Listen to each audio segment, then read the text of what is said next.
Dalam rangka persiapan menuju tatanan normal baru ini, saya juga minta tolong dicek tingkat kesiapan setiap daerah dalam mengendalikan virus ini. Dan new normal itu butuh kerjasama yang erat, kesiapan masyarakat, dan kedisiplinan masyarakat. Masalah kesehatan, sosial, ekonomi itu seperti dua sisi dari mata uang, dari dua sisi dari koin, di mana itu berjalan beriringan. Negara-negara yang tidak punya domestic market, semuanya sudah negatif pertumbuhan ekonomi.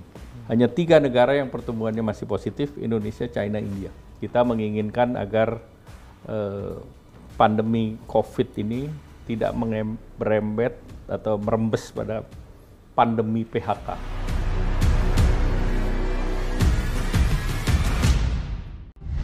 New normally atau kenormalan baru menjadi idiom yang ramai diperbincangkan publik dalam beberapa waktu terakhir ini. Idiom tersebut merujuk pada rencana pemerintah untuk melonggarkan aktivitas sosial masyarakat. Salah satu tujuannya adalah agar perekonomian yang sudah terpuruk dapat segera kembali bergerak. Tetapi WHO menerapkan sejumlah syarat bila suatu negara ingin memasuki tahap normal baru ini. Dan disinilah yang menjadi titik perdebatan, sebab sejumlah pihak menilai Indonesia belum siap karena masih jauh dari kondisi ideal. Salah satunya masih tingginya angka penyebaran virus corona. Benarkah demikian? Saya Alexander Sudrajat akan mengajak Anda, Detikers, untuk mengikuti perbincangan dengan Menko Perekonomian Bapak Airlangga Hartarto. Kita akan tanyakan apa saja syarat yang sudah dimiliki ataupun strategi yang akan dijalankan oleh pemerintah dalam rangka menuju fase normal baru ini. Mari kita ikuti perbincangannya. Assalamualaikum Pak Airlangga. Waalaikumsalam. Terima kasih kita bertemu kembali. Mumpung masih dalam suasana lebaran nih Pak Airlangga. Minal aizin wal faizin juga. Ya, Mohon maaf. Maaf lahir batin. Bila di wawancara-wawancara sebelumnya Bapak kurang berkenan. Ya. Pak Airlangga, ini sebelumnya kita terakhir di rumah, sekarang di kantor. Ya. Aktivitas di kantor sudah sejak kapan dimulai? Jadi kita mulai hari Rabu dan Hari Rabu. sekarang berjalan 50% di rumah, 50% di kantor. Ya sehari lebih cepat kami ya. Kami lebaran ketiga udah langsung ke kantor. Nih Pak Airlangga, tema kita yang utama sih pengen menggali soal new normally atau kenormalan baru ini. Banyak kritik, meskipun sebetulnya Pak Jokowi sudah mengisyaratkan dari awal Mei ya. Sebetulnya dasar-dasar kita untuk melonggarkan aktivitas sosial atau yang disebut menuju era kenormalan baru ini apa aja yang dipersiapkan pemerintah? Yang kita lakukan itu bukan pelonggaran. Jadi kalau protokol COVID tetap kencang. Nah, yang kita lakukan adalah bagaimana beradaptasi. Dan Bapak Presiden sudah mengarahkan bagaimana masyarakat produktif dan aman dari COVID. Nah, tentu harus dimulai dengan data-data kesehatan itu sendiri. Ya. Dan data kesehatan, kemudian penyebaran virus, kemudian kesiapan pelayanan kesehatan, itu sebagai faktor mutlak. Nah, apabila faktor mutlak itu posisinya sudah lebih baik berdasarkan data yang ada di BNPB dan juga trennya dalam 2 minggu itu sudah turun dan angka R0 atau RT-nya sudah di bawah 1, nah maka ini daerah tersebut layak untuk melakukan uji coba.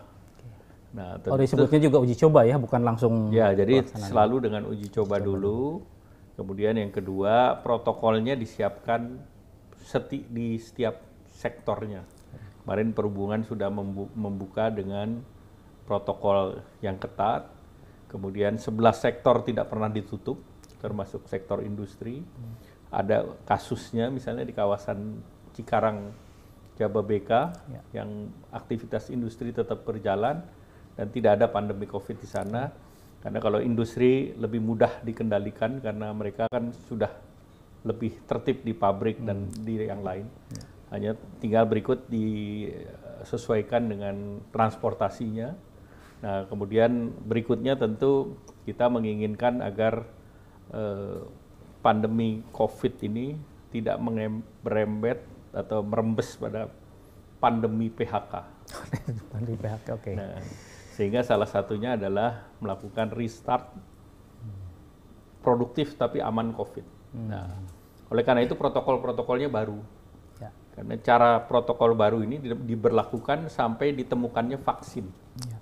Nah, kalau kita menunggu vaksin sampai tahun depan, kelihatannya dengan protokol kesehatan yang harus uji klinis dan yang lain, tidak dalam waktu dekat. Nah, oleh karena itu perlu disiapkan protokol dalam situasi yang berbeda dengan situasi normal kemarin. Makanya kita sebut ini sebagai normal baru.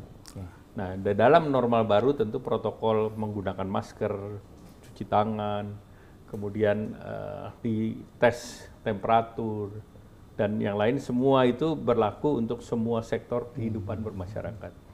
Dan new normal itu butuh kerjasama yang erat antara tentu dari segi medis, kesiapan medis untuk mengantisipasi segala persoalan, kemudian dari segi masyarakat itu sendiri, kesiapan masyarakat dan kedisiplinan masyarakat, kemudian dari sektor-sektor usaha itu sendiri termasuk regulatorinya, kementerian dan lembaga. Sehingga kerjasama ini harus dilakukan secara disiplin. Karena kalau tidak disiplin yang kita khawatirkan terjadi secondary wave. Nah, itu yang tidak dikehendaki oleh semua. Nah, oleh karena itu dalam protokol new normal apabila ada secondary wave, ya bisa ditutup kembali. Jadi ini yang menjadi insentif dan disinsentif baik kepada masyarakat maupun pemerintah daerah maupun sektor-sektor. Pak, dari data yang dimiliki Kemenko Perekonomian ataupun pemerintah gitu ya, sebetulnya daerah-daerah mana yang kelihatannya data atau kurva R0-nya itu sudah mulai melandai dan mungkin dalam waktu dekat sudah bisa dilakukan uji coba pelonggaran apa? Jadi ada secara dinamis 110 daerah yang tidak pernah terkena COVID. 110. Kabupaten kota. Nah, dari situ pun dievaluasi terus-menerus. Nah, itu dengan kriteria-kriteria yang ada, apakah itu kesiapan terhadap kesehatan, jumlah testingnya, kemudian juga kesiapan masyarakatnya, kesiapan sektor, dan kesiapan lain, itu mungkin bisa turun lagi dari 110. Nah, kalau dari segi provinsi, tentu ini tidak bisa secara keseluruhan provinsi itu secara bulat kabupaten kotanya, tetapi bertahap juga. Karena kami yang sekarang dilihat oleh pemerintah lebih mikro lagi. Ke level kabupaten kota, bahkan di kecamatan. Nah, oleh karena itu beberapa daerah, 8 daerah, diantaranya termasuk Bali, Kepri, kemudian juga kita lihat daerah lain, Jawa Tengah di kabupaten kota tertentu, kemudian bahkan kalau di DKI RT-nya sudah di bawah 1. Tetapi oleh karena itu DKI sendiri kan menunggu pulang mudik ini berapa dan apakah masih bisa terkendali sampai 4 Juni.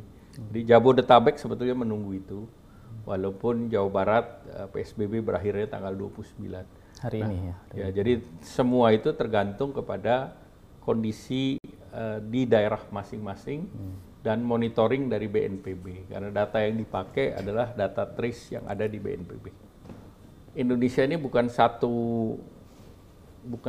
Indonesia terdiri dari berbagai daerah, sehingga yang terkait dengan dibuka ditutup juga tergantung daerah masing-masing, tidak one size fit for all. Jadi data Indonesia itu harus rinci ke daerah-daerah, jadi jangan dijadikan satu, karena kalau dalam tanda petik yang diumumkan hanya satu data kan kesan di internasional Indonesia keseluruhan, padahal kita bisa pecah.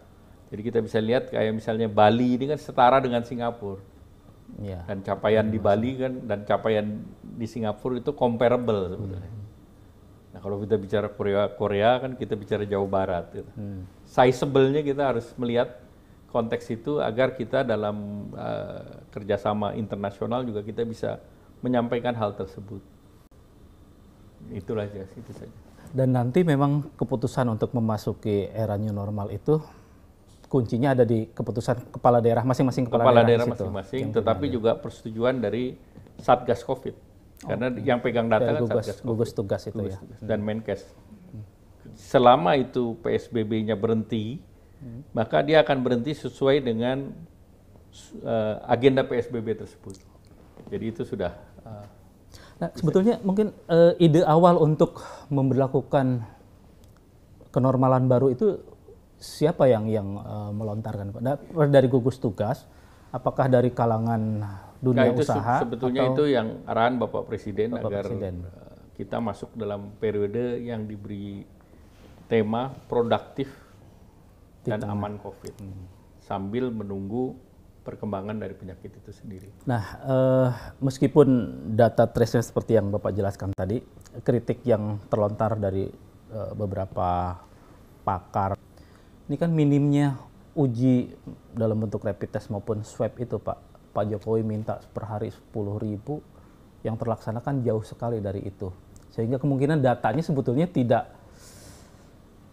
real banget yang dimiliki selama ini. Kalau data DKI sudah lebih masif. Jadi DKI sudah sesuai dengan standar di mana per 1.000 penduduk minimal per 100.000 jumlahnya, rasionya sudah cocok. Sedangkan dari daerah lain menyesuaikan, yang diminta oleh Bapak Presiden kan PCR satu hari 10.000, dan kali ini dari data-data yang ada bisa mencapai 12.000 atau 13.000. Oh, sudah melampaui target. Sudah beberapa hari melampaui target.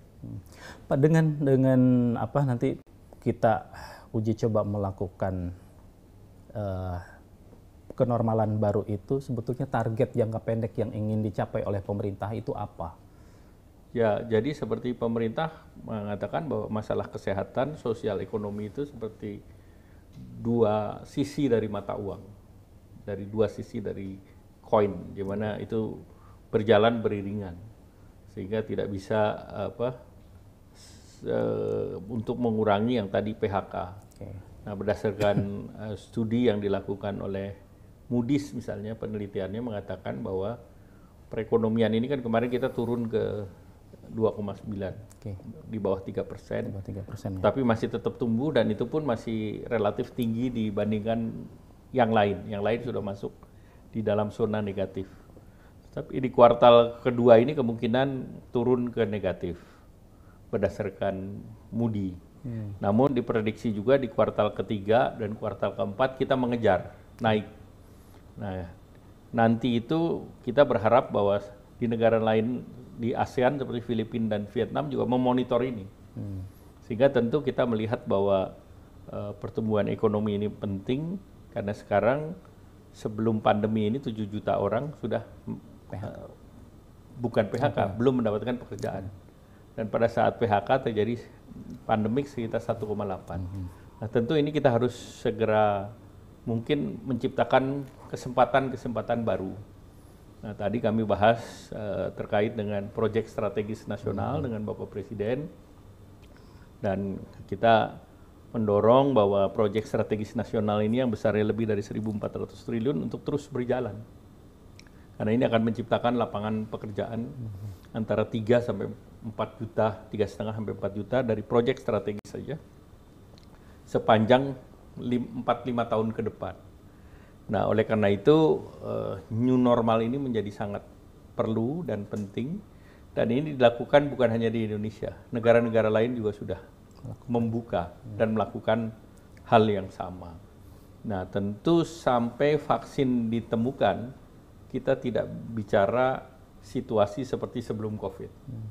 Jadi sampai vaksin ditemukan, maka sebelumnya kita harus melakukan new normal tadi. Tentu dari segi ekonomi, kan ini ekonomi kan ada berdasarkan data fundamental, tetapi juga yang tidak kalah pentingnya adalah sentimen publik dan sentimen market.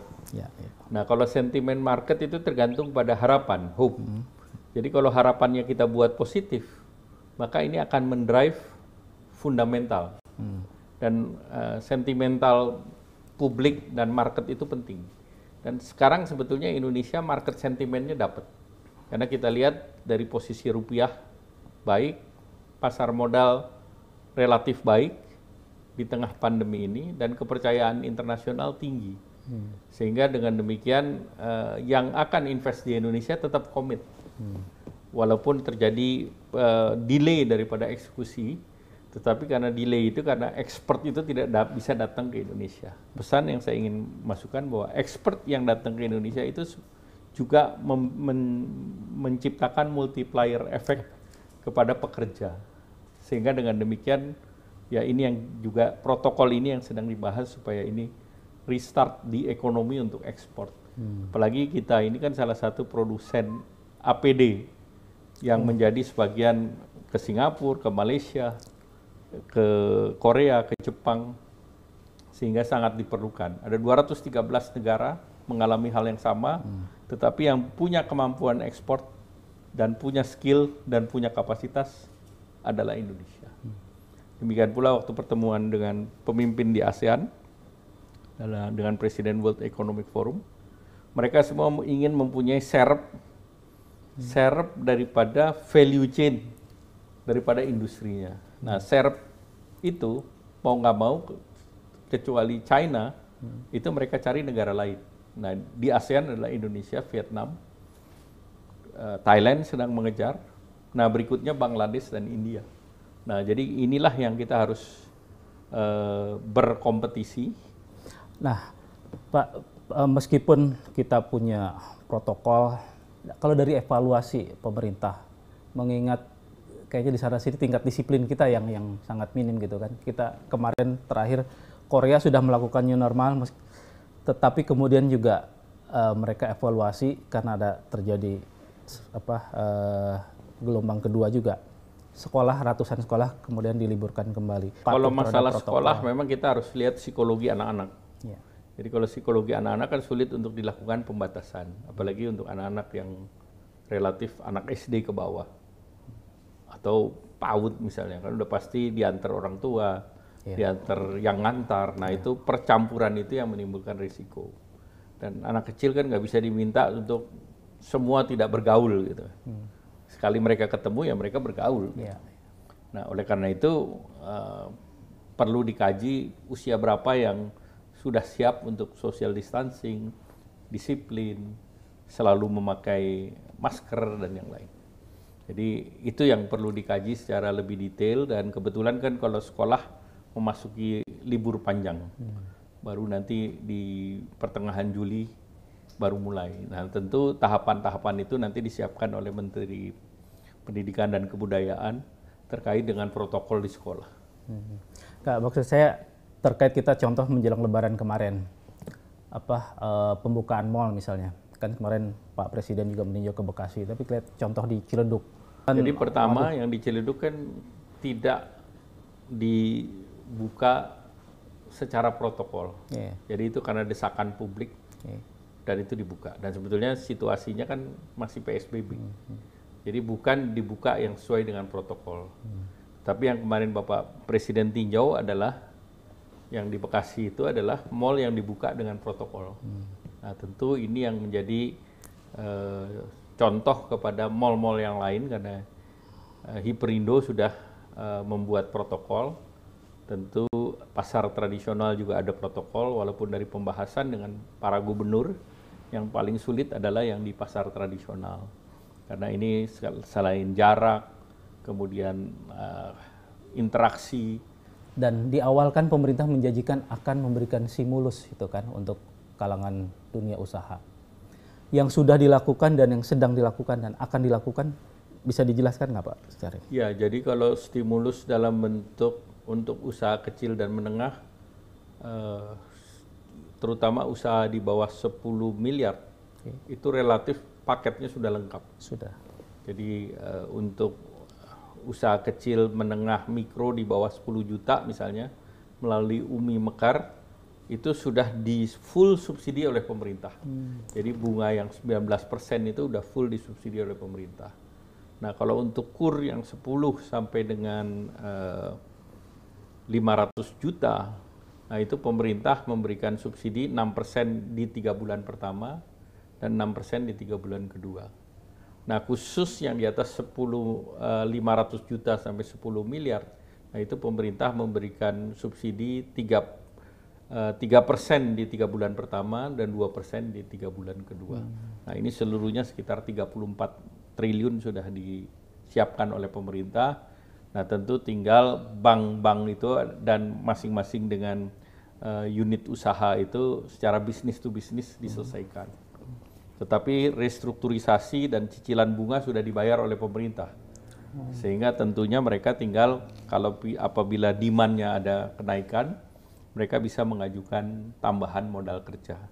Dan itu pun sudah disiapkan oleh pemerintah, termasuk juga untuk bank pelaksana BPR. Nah pemerintah sudah mengalokasikan dana di sana, sehingga tentu paket keseluruhan pemerintah, insentif dan yang lain itu jumlahnya sudah di atas 600 triliun. Ya. Itu sesuai dengan yang direkomendasi sama Kadin ya? Jadi itu sesuai dengan yang direncanakan oleh pemerintah juga? Ya.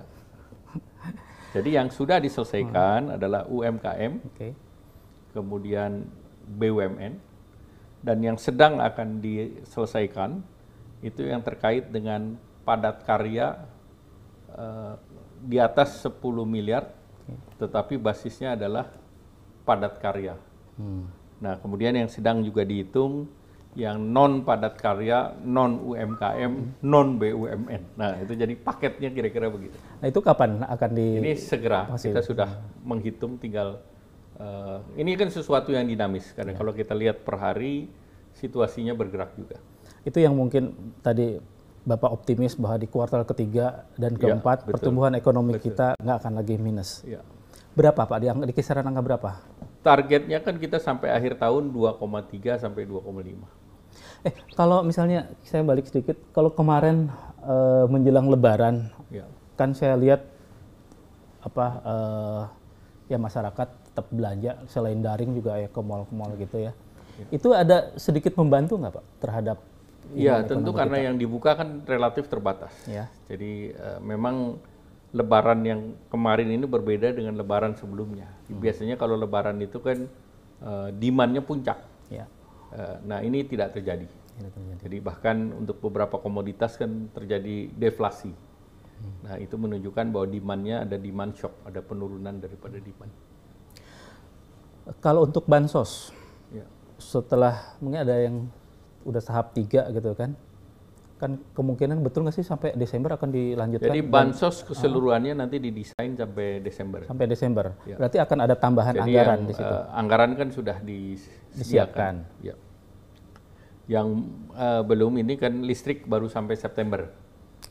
Jadi nanti sudah 3 bulan nanti dilihat lagi subsidi yang 450 sampai yang 900. Nah, saya kembali ke yang tadi penjelasan Bapak, jangan sampai ada gelombang pandemi di bidang ketenagakerjaan, PHK gitu kan. Dan Bapak kemarin juga sudah merilis soal kartu prakerja. Nah, untuk gelombang 4-nya kok nggak dibuka-buka nih Pak? Gelombang keempat kita lagi siapkan selain online dan offline juga. Karena ini menyesuaikan mengikuti new normal itu. New normal. Jadi kita siapkan dulu dari segi tarif, dari segi pendaftaran, dari segi whitelist, sehingga tentu kita butuh waktu untuk penyesuaian. Jadi akan tetap dilakukan on schedule ya, targetnya sampai September itu nanti? Nanti tetap akan dilaksanakan. Jadi sekarang di hold bukan karena munculnya berbagai kritik? Ya karena memang kita siapkan yang offline. Dan offline ini kan juga berbeda dengan di desain awal. Karena offline ini situasinya new normal. Jadi semua harus menyesuaikan terhadap perkembangan dan dinamika yang ada. Dan ini juga nanti dibuka berbasis daerah-daerah yang sudah hijau. Oh, yang diutamakan mereka dulu ya? Kan ini yang kita harus monitor. Jadi offline-nya bisa di mana, kapan, berapa besar kapasitas, dan sebagainya. Pak, kalau terkait RUU Cipta Kerja, yang memang Kemenko di sini kan yang menjadi leading anunya, kemarin sempat menimbulkan kritik karena tetap dibahas di tengah pandemi. Nah ini nasibnya sekarang seperti apa? Akan pembahasan kan masih sudah dimulai di DPR. Jadi kita menunggu hasil pembahasan. Karena pembahasan kan antara pemerintah dengan 9 fraksi di DPR. Nah tentu kita mengikuti perkembangan pembahasan di DPR. Yang kritik dari kalangan pekerja bahwa mereka nggak dilibatkan dari awal. Kemarin kan sudah dilakukan pembahasan tambahan dalam periode-periode ini ya, kita ikuti saja perkembangannya. Karena itu nanti kan pembahasannya yang terakhir. Jadi tetap mereka akan dilibatkan secara terus. Sampai saat sekarang dilibatkan melalui Menteri Tenaga Kerja. Oke. Nah, Pak, salah satu yang menjadi kritik selama pandemi ini kan kita ngelihat ini yang di dunia, harga minyak dunia kan anjlok, turun ke titik paling rendah. Beberapa negara tetangga kita menurunkan harga Relatif BBM. harga minyak kita masih lebih rendah daripada Singapura dan beberapa negara ASEAN yang lain. Iya, tapi kenapa nggak diturunkan lagi Ya, itu kan? kedua kan harga kita biasa lag time. Karena harga yang turun itu kan WTI. Dan itu di future market. Dan kita basisnya adalah MOPS. MOPS itu brand. Jadi berbeda rujukannya. Jadi walaupun turun kan kemarin subsidinya Masih besar gede, sekali.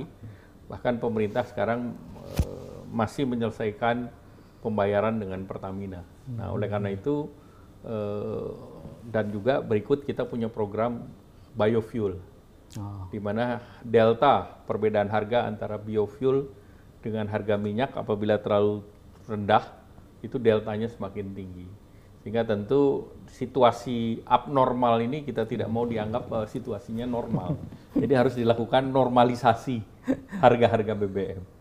Nah, oleh karena itu pemerintah masih melihat secara bulan per bulan.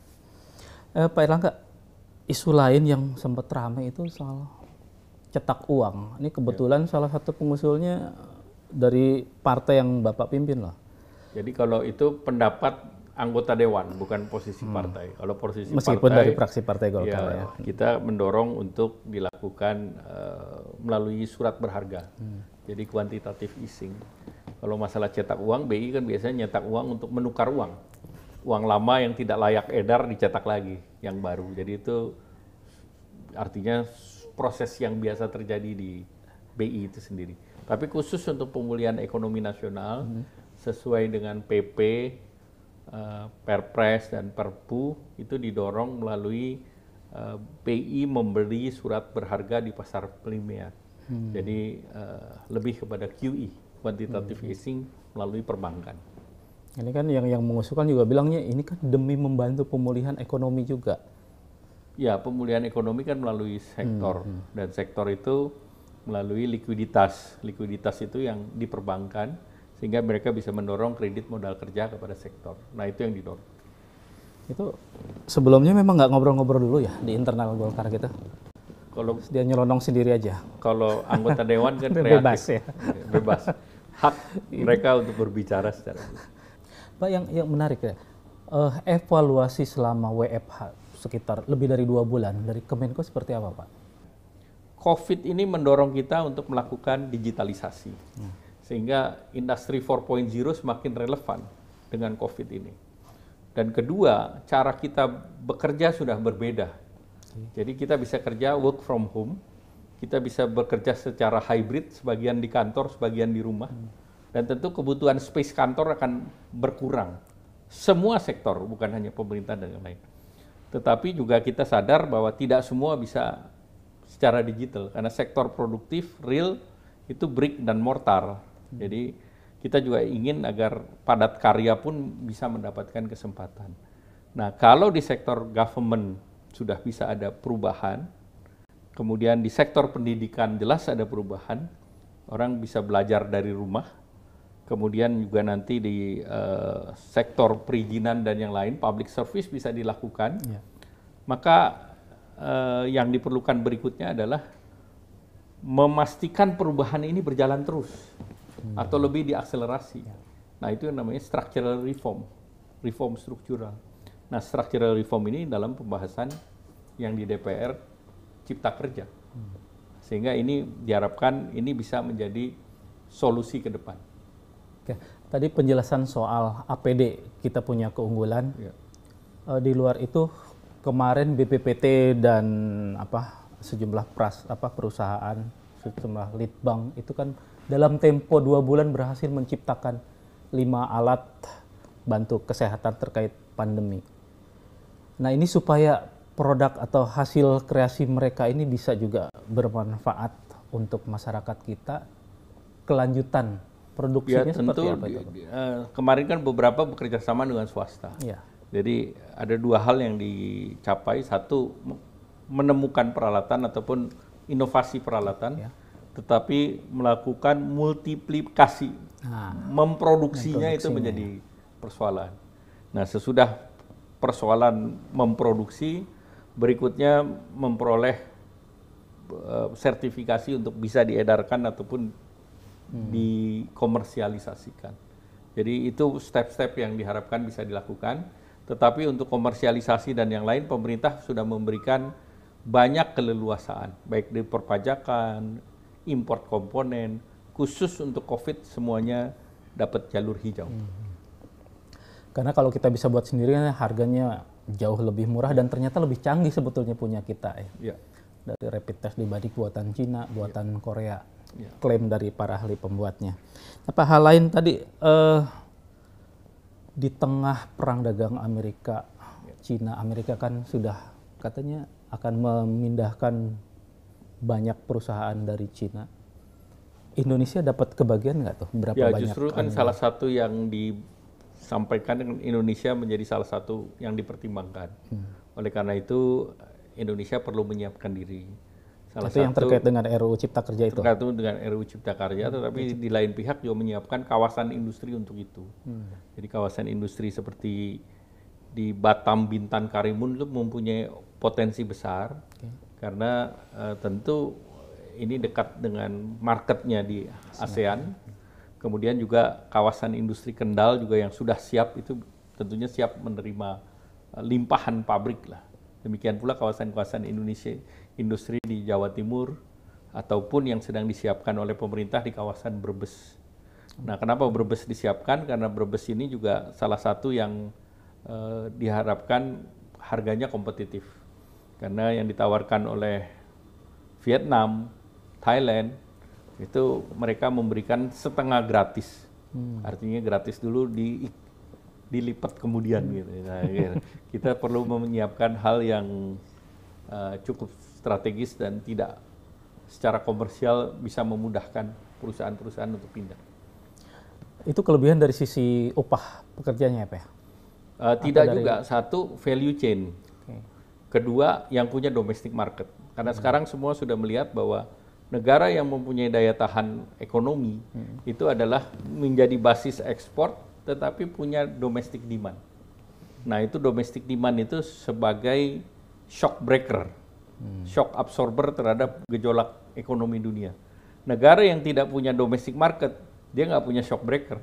Jadi begitu demandnya anjlok, dia langsung amblas. Makanya negara-negara yang tidak punya domestic market, semuanya sudah negatif pertumbuhan ekonomi.